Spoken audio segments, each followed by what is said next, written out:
Assalamualaikum warahmatullahi wabarakatuh. Perkenalkan, nama saya Rini Musikasari. Saya angkatan ke-16 dari kelompok 4 dengan nomor daftar hadir 37. Di sini saya akan mempresentasikan learning journal saya tentang etika publik dan komitmen mutu. Untuk pokok bahasan pertama, yaitu tentang etika publik, ada 4 pokok bahasan penting yang akan saya bahas. Yang pertama tentang definisi etika publik, kemudian kode etik, dimensi etika publik, dan terakhir tentang bentuk-bentuk kode etik dan implikasinya. Secara singkat, etika publik dapat kita artikan sebagai refleksi tentang standar atau norma yang menentukan baik atau buruk, benar atau salah perilaku, tindakan dan keputusan untuk mengarahkan kebijakan publik dalam rangka menjalankan tanggung jawab pelayanan publik. Sederhananya dapat kita artikan sebagai bagaimana perilaku kita saat kita menjalankan pelayanan untuk publik. Selanjutnya, untuk poin kedua yaitu tentang kode etik. Kode etik dapat diartikan sebagai aturan-aturan yang mengatur tingkah laku dalam suatu kelompok khusus. Sudut pandangnya hanya ditujukan pada hal-hal prinsip dalam bentuk ketentuan-ketentuan tertulis. Sebagai ASN, kita telah diatur dalam kode etik dan kode perilaku yang telah tertera pada Undang-Undang ASN. Yang pertama yaitu melaksanakan tugas dengan jujur, bertanggung jawab, dan berintegritas tinggi, kemudian melaksanakan tugas dengan cermat dan disiplin, selanjutnya melayani dengan sikap hormat, sopan, dan tanpa tekanan, terus melaksanakan tugas dengan peraturan perundangan yang berlaku, melaksanakan tugas sesuai dengan perintah atasan atau pejabat yang berwenang sejauh tidak bertentangan dengan ketentuan peraturan perundang-undangan dan etika pemerintah, kemudian menjaga kerahasiaan yang menyangkut kebijakan negara, selanjutnya menggunakan kekayaan dan barang milik negara secara bertanggung jawab, efektif, dan efisien, selanjutnya menjaga agar tidak terjadi konflik kepentingan dalam melaksanakan tugas, memberikan informasi secara benar dan tidak menyesatkan kepada pihak lain yang memerlukan informasi terkait kepentingan kedinasan, selanjutnya tidak menyalahgunakan informasi intern negara, tugas, status, kekuasaan, dan jabatan untuk mendapat atau mencari keuntungan atau manfaat bagi diri sendiri atau untuk orang lain, selanjutnya memegang teguh nilai dasar ASN dan selalu menjaga reputasi dan integritas ASN, dan yang terakhir melaksanakan ketentuan peraturan perundang-undangan mengenai disiplin pegawai ASN. Pokok bahasan selanjutnya tentang etika publik yaitu tentang dimensi etika publik yang terbagi atas 3. Yang pertama, dimensi kualitas pelayanan publik, yaitu etika publik menekankan pada aspek nilai dan norma serta prinsip norma sehingga etika publik membentuk integritas pelayanan publik. Yang kedua, ada dimensi modalitas yang unsur-unsurnya yakni akuntabilitas, transparansi, dan netralitas.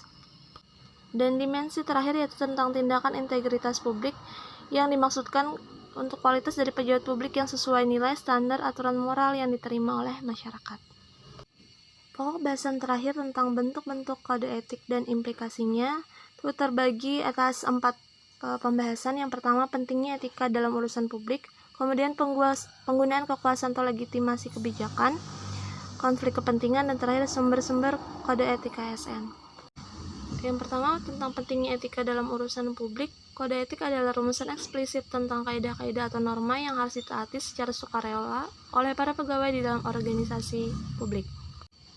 Tentang penggunaan kekuasaan atau legitimasi kebijakan, ini terbagi 3. Yang pertama ada legitimasi kekuasaan, legitimasi sosiologi, dan terakhir legitimasi etis. Selanjutnya tentang konflik kepentingan. Ini maksudnya adalah tercampurnya kepentingan pribadi kita dengan kepentingan organisasi yang mengakibatkan kurang optimalnya pencapaian tujuan dari sebuah organisasi tersebut. Dan terakhir tentang sumber-sumber kode etik dari ASN. Ini ada beberapa peraturan pemerintah dan peraturan perundang-undangan. Dapat dilihat sendiri pada gambar. Mungkin itu saja uraian singkat tentang etika publik. Lalu dilanjutkan lagi dengan learning journal komitmen mutu.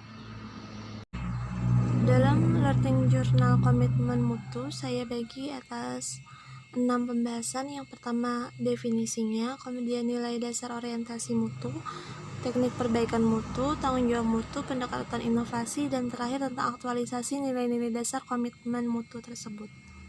Pembahasan pertama tentang definisi. Ini ada 4 definisi.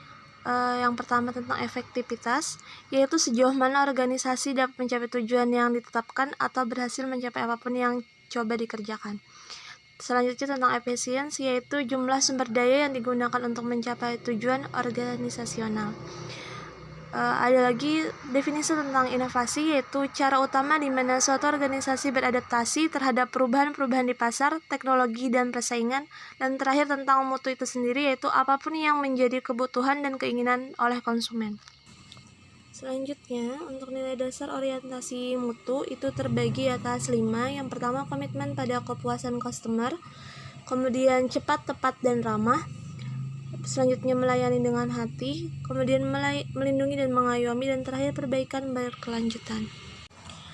Selanjutnya, tentang manajemen mutu terpadu atau yang lebih kita kenal dengan TQM, terdiri atas kegiatan perbaikan berkelanjutan yang melibatkan setiap orang dalam organisasi melalui usaha yang terintegritas secara total untuk meningkatkan kinerja.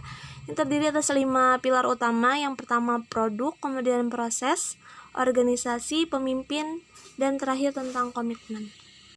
Pembahasan selanjutnya tentang teknik perbaikan mutu. Ternyata teknik perbaikan mutu itu dapat dicapai dengan 2 metode. Yang pertama, metode PDCA, kemudian diagram sebab akibat. Untuk metode PDCA yaitu yang pertama plan atau perencanaan, yang kedua do atau melaksanakan, langkah ketiga check atau pemeriksaan, dan langkah terakhir yaitu act atau melakukan tindakan. Untuk diagram sebab akibat, ini adalah metode yang digunakan untuk mengidentifikasi berbagai faktor yang menjadi akar permasalahan yang dianggap menjadi kendala dalam mutu, atau lebih sering kita kenal dengan diagram tulang ikan atau fishbone diagram.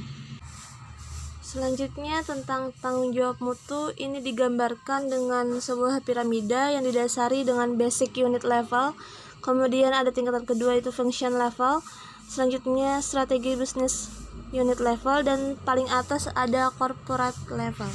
Untuk pembahasan kelima tentang pendekatan inovasi, ini ada 4 cara, yaitu yang pertama penemuan, kemudian yang kedua pengembangan, ketiga duplikasi, dan terakhir dengan cara sintesis. Dan pembahasan terakhir tentang aktualisasi nilai-nilai dasar komitmen mutu, yaitu yang diinginkan perubahan dari orientasi kepada peraturan menjadi orientasi kepada publik. Kemudian cara kerja ABS, rutinitas dan asal-asalan, menjadi orientasi kepada mutu, bekerja secara baik dan benar. Terakhir, sikap pasif dan cara kerja individualis dan egosentris menjadi sikap dinamis, proaktif, dan inovatif. Itu saja yang dapat saya sampaikan. Semoga apa yang telah saya sampaikan dapat bermanfaat bagi kita semua. Salah hilap mohon maaf. Wassalamualaikum warahmatullahi wabarakatuh. Terima kasih.